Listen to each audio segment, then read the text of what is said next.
Hello and welcome to Precon Decon, the video series where I deconstruct the pre-constructed decks of Magic the Gathering's history. In this video we're going to start looking at the Planeswalker decks from Ixalan, the first time I went to Ixalan, and we're going to start with Huatli, Dinosaur Knight, which is a red and white deck. So yeah, another red and white deck in actually quite a short amount of time. It is one of the most common colour combinations amongst these Planeswalker decks. It's very strange. Yeah, but there we go, I suppose. Whatever.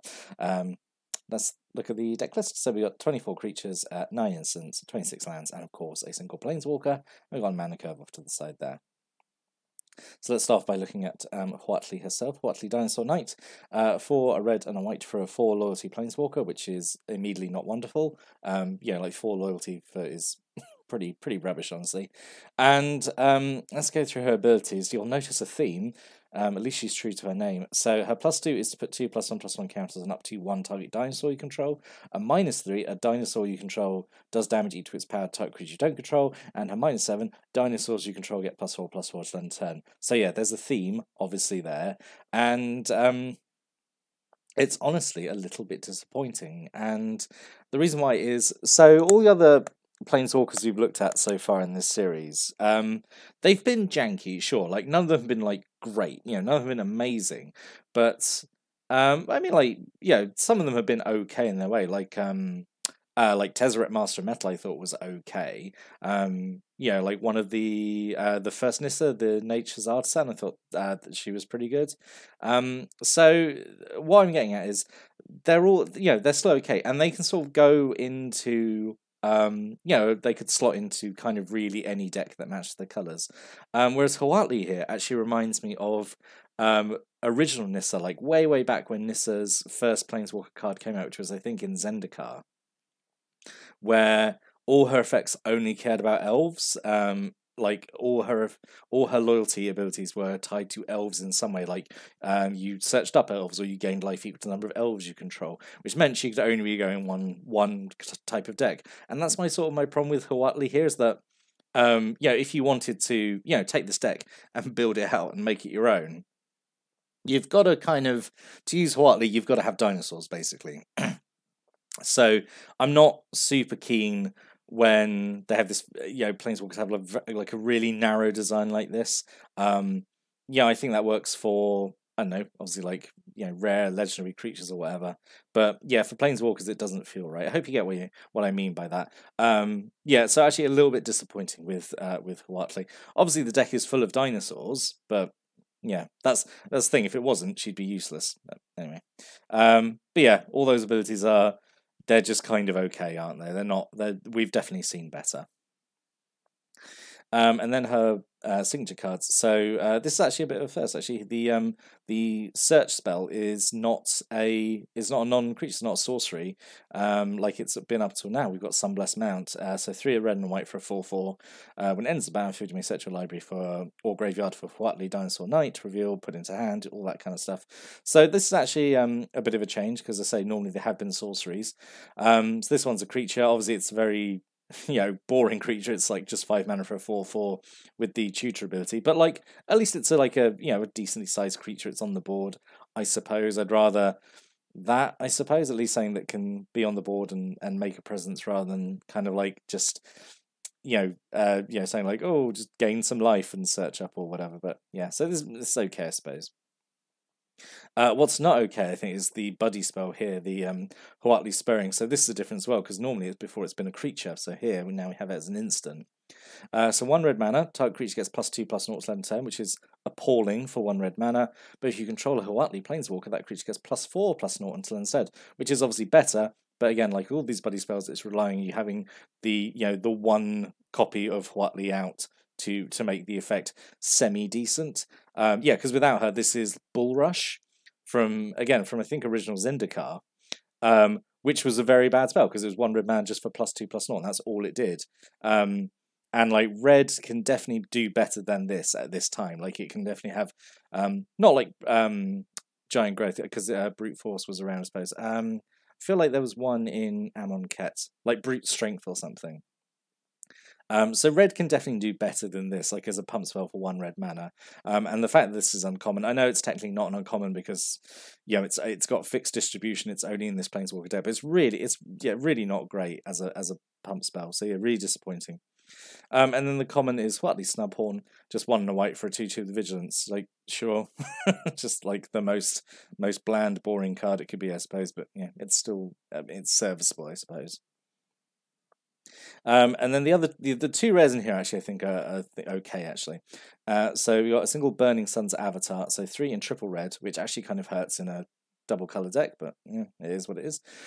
6/6 when it enters the battlefield does 3 damage to target opponent, 3 damage up to 1 target creature. So that's quite nice. You know, lightning strike an opponent and a creature when it comes in, and it's a 6/6. That's okay, I think, for 6 mana. That's okay. And then the other one is Goring Ceratops. So 5 and double white, so kind of it's really expensive actually. For 3/3 with double strike. But the effect's pretty good when it attacks. It gives all your other creatures double strike until end turn, which is pretty big. That's a pretty big effect, I think. Turns obviously everything into really quite a big threat. So yeah, this is okay as well, I think. And then we've got 2 Territorial Hammerskull, 2 and a white for a 2/3. When it attacks, tap target creature and opponent controls. Yep, sure, just a kind of seasoned martial ability. Yeah, it's okay. 2 Shining Aerosaur, just 4 and a white for a 3/4 flyer. Sure, feels a little expensive to me, honestly, at 5 mana, but yeah, I mean, it's fine. It doesn't have any massive drawbacks, I suppose. And then 2 Bonded Horncrest, 3 and a red for a 5/5 that can't attack or block alone. Which, like, I mean, you've got a bunch of creatures in the deck, so this is such like a minimum drawback to have like a 5/5 for 4 mana. Again, like, kind of okay. Again, weird it's uncommon though. Like, this definitely feels like it should be common. Weird rarity distribution amongst these dinosaurs here. And then 2 Raptor Companions, which is 2 mana for a 3/1, sure. And 2 Frenzied Raptor, which is 3 mana for a 4/2. Like, I mean, you know, just boring, like, kind of filler, I suppose. But again, there's like so many good red and white dinosaurs in original Ixalan that you could have had instead of these. I mean, I suppose the aim is we're going for. I was going to say it's meant to be kind of like fast red-white aggro, but like you've got some really expensive dinosaurs in here, so this is like the first wave, I suppose. I don't know. Yeah. And then stuff to help out your dinosaurs, or at least synergize with your dinosaurs. So we've got 2 Kinjali's Caller, 1 white mana. Dinosaur spells you cast cost 1 less to cast, so this is nice, and it's a 0/3 as well. So that's okay, helps your dinos come down earlier. 2 Pterodon Knights, 3 and a white for a 3/3, has flying as long as you control a dinosaur. Yeah, that's okay, I suppose. Like, it's common, I suppose. And a 3/3 flyer for 4 mana, which is, I mean, we've got to jump through a hoop to be a phantom monster, but yeah, it's okay. It's just a lot of this deck is just kind of okay, you know.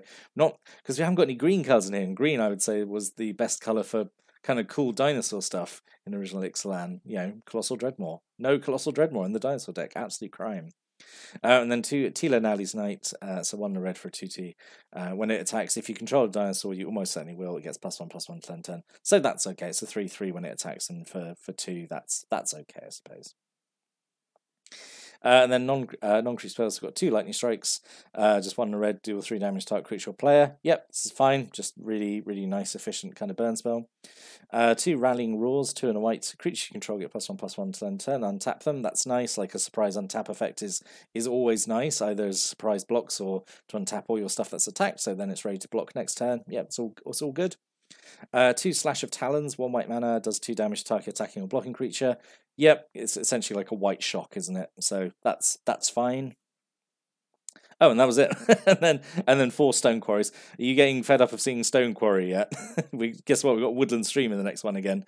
So yeah, Stone Quarry is the red-white tap land. Yep, we've seen it a million times before. And then 11 mountains and 11 plains. So yeah, that was it. So yeah, really kind of not very impressed by this one, honestly. I think a lot of the the card choices are basically fine. Like, it's C+, isn't it? But like, there's nothing in here that, I don't know, makes me really. I think I'm just bummed because like Huatli is like really disappointing, and like her signature cards are like really not great either. But let's talk about what we could have had in here, maybe, I suppose. So Thrasher Raptors, really surprised this wasn't here, because I think Thrasher Raptors is great. 3 in red for a 3/3, but as long as you control another dinosaur, you almost certainly will. He gets +2/+, and trample, and has trample. So for 4 mana, it's a 5/3 trample. Like that's okay. that's pretty good. That could be something. Otepec Huntmaster could be in here as well. 1 in red for a 1/2. Again, makes your dino spells cheaper, which is again good, and gives your dinosaurs can tap to give your dinosaurs haste until end turn, which is good. Cast a big dinosaur and immediately swing with it. Or you just have dinosaurs that immediately have haste anyway, like Charging Monstrosaur. So 4 in red for a 5/5 trample and haste. This should absolutely have been here instead of the Bonded Horncrest, because it's like it's the same rarity. It's uncommon, like the Horncrest was. It's 1 more expensive, isn't it? I suppose, but like it's just better, isn't it? It's just like it's got trample and haste and no drawback for like the extra. It should have absolutely been in here. Absolutely should have been here, because who doesn't like having a big angry T-Rex? And then, I mean, there's I say there was like so much good stuff. So we had Imperial Aerosaur. This is 3 and a white for a 3/3 of flying. And when it ends the battlefield, it gives another creature flying and +1/+1 turn. That could have been okay, because you don't have a lot of evasion in the deck, really. Honestly, like not even really much in the way of flying. Just the Sunwing and not the Sunwing, the Aerosaur, whatever, you know what I mean, and the Pterodon Knight. So yeah, not really. You took a lot of big dumb dinos on the ground. Sky Terror was an option as well. Just red and white for a 2/2 with flying and menace. So really hard to block, because it's got double evasion essentially. So that would have been, and it's cheap as well. So that would have been pretty good. And Dinosaur Stampede, 2 in the red, gives all your attacking creatures +2/+0, and dinosaurs you control, which is obviously the majority of creatures in the deck, get trampled until end turn. So again, that could have been a nice board wide pump spell. So yeah, overall, I'm actually really disappointed by the by this deck. Yeah, I just think like I don't know. I don't know if like red white was the best combination to do for like dinosaurs. In in this Planeswalker deck, I think either green red or like green white would have worked out like a little bit better. Because I think the majority of the good dinosaur effects were in green, but.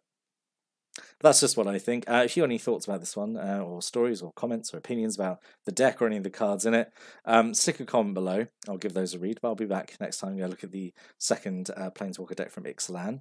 And so, yeah, hope you join me for that. Until then, thanks for watching and listening. Have a great day.